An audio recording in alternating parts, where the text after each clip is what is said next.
que, por ejemplo, no pasara la reforma constitucional, usted menciona que hay una estrecha relación entre la Secretaría de Seguridad y la Secretaría de la Hacienda. ¿Cuál sería la diferencia que usted encuentra ahora que ya se les van a respetar el tema de los derechos y las prestaciones laborales en caso de que tuviera que quedarse en la Secretaría de Seguridad? No habría ningún problema. No me gustaría que quedara suelta. Sí, no, tiene que quedar en la Secretaría de la Defensa. Pero bueno, también eso va a depender del pueblo.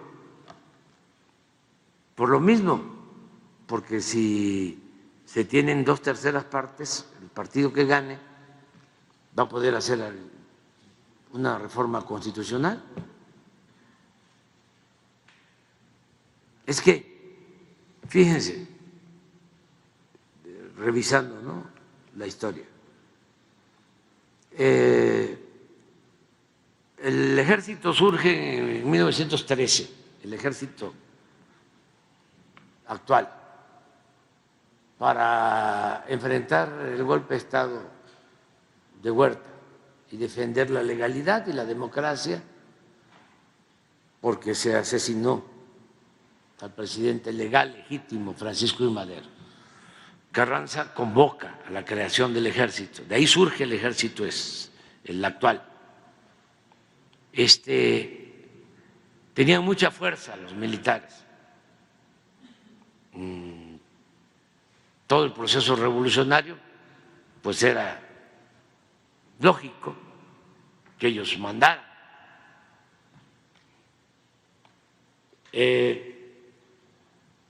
Luego, a pesar de que tenían la fuerza, se creó en 1940, con el general Cárdenas, la Secretaría de Marina, se separa, que dependía de la Secretaría de Guerra, era Guerra y Marina. El primer secretario de Marina, pues es el general veracruzano, extraordinario. Ya vieron que sí, lo del post-COVID y los 70. No, Heriberto Jara. Heriberto Jara es el primer secretario de Marina, de absoluta confianza del general Cárdenas, porque cuando el general Jara fue gobernador de Veracruz, el comandante de la zona militar en Papantla era el capitán Lázaro Cárdenas, en los años 20. Por eso sabían los dos los abusos que cometían las empresas extranjeras petroleras en toda la región. Por eso el general, cuando expropia, recuerda al general Jara lo que platicaban en aquellos tiempos. Pero ya se dividen. Luego ya se termina con Miguel Alemán el periodo de militares en la presidencia.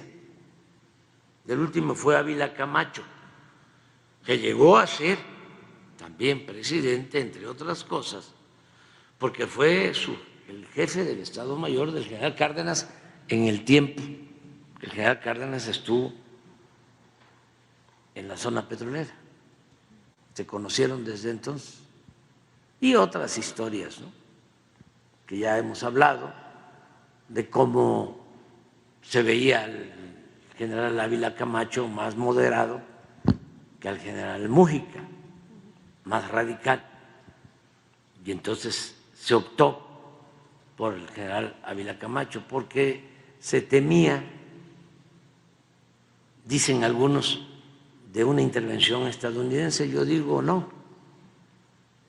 Lo que estaba más complicado era la oposición conservadora en México. O sea, aun cuando la expropiación petrolera no les perjudicaba a los oligarcas mexicanos, ellos eran los que estaban más ofendidos, pero además también había mucha molestia por la política agraria del general Cárdenas, que le había entregado las tierras a los campesinos, y también mucha molestia porque el general Cárdenas había apoyado a los obreros, más la expropiación, pues había un ambiente, pues así es como surge el PAN, para oponerse a esa política popular, patriótica del general Cárdenas. Y se decía que si se optaba por Mújica, que era más radical, un extraordinario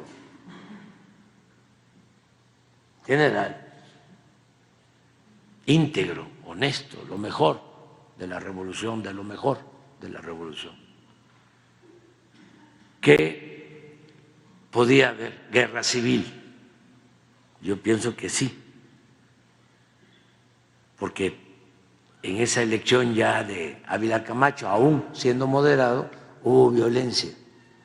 Fue cuando la derecha propuso a Almazán de candidato, otro general, y hubieron muertos en esa elección. Ya después de Ávila Camacho, pues ya vinieron los civiles, Miguel Alemán y ya civiles, todos. Pero el ejército mexicano siempre ha sido respetuoso de la autoridad civil, a partir de entonces, y siempre disciplinado. Aunque no libre de corrupción o de actos de irregularidades o de violaciones a derechos humanos. Como otras instituciones, pero con menor corrupción. Ustedes no encuentran en los 26, 27, hagan el análisis, hagan la investigación, 27 generales de división, no van a encontrar a ningún millonario. O sea, el ejército mexicano no pertenece a la oligarquía. Los generales de división son hijos de campesinos, de obreros, de mecánicos, de los propios militares, de comerciantes. ¿Cómo concibe usted, es un presidente, ejército popular?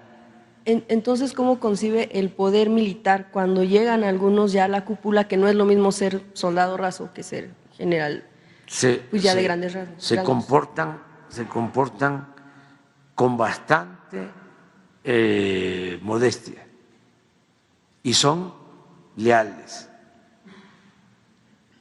y respetuosos de la autoridad civil, porque ellos tienen en su ley interna, está establecido que el comandante supremo de las Fuerzas Armadas es el presidente de la República. Entonces, a ellos los culpan de los momentos de represión que han habido, lamentables, pero las órdenes las dieron los presidentes. ¿Y dónde está el castigo, por ejemplo, a casos anteriores de Peña Nieto con tema de Ayotzinapa, de otros asuntos que se han dado masacres, sobre todo en comunidades indígenas? Sí, pero la culpa es de la autoridad civil. En el caso de Ayotzinapa, por ejemplo, ¿sí?, los que decidieron, bueno, quien se echa la culpa de la responsabilidad del manejo de la investigación fue el procurador Murillo Karam. Él mismo se culpó y yo asumo la responsabilidad. Un civil, si acaso el error del presidente en ese entonces es no haber pedido que se investigara a fondo.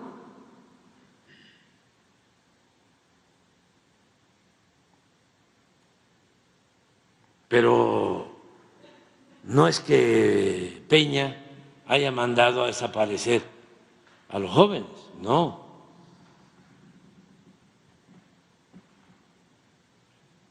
Sí hay casos como el 68, en que el mismo Díaz Ordaz se hace responsable. Él dice: yo fui el responsable. Desde luego le cayó al ejército. Yo tengo una anécdota, bueno, tengo varias, pero una, cuando el desafuero, el que era secretario de la Defensa de Fox, que ya falleció, creo que ya falleció,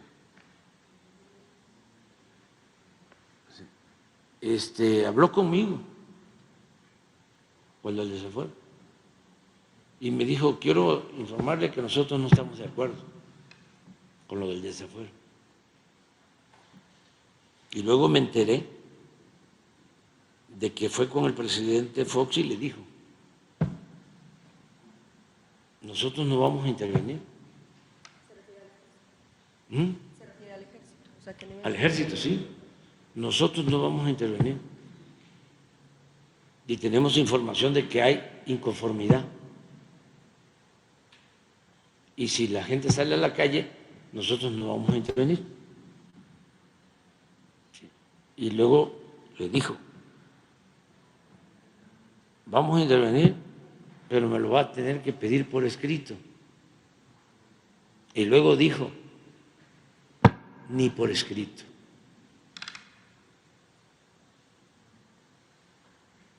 Ya depende mucho de quién gobierne. Ya el afán autoritario del presidente Díaz Ordaz se le notaba, como otros casos de otros expresidentes, que ya no quiero meterme en esos asuntos, pero querían resolver todo con el uso de la fuerza.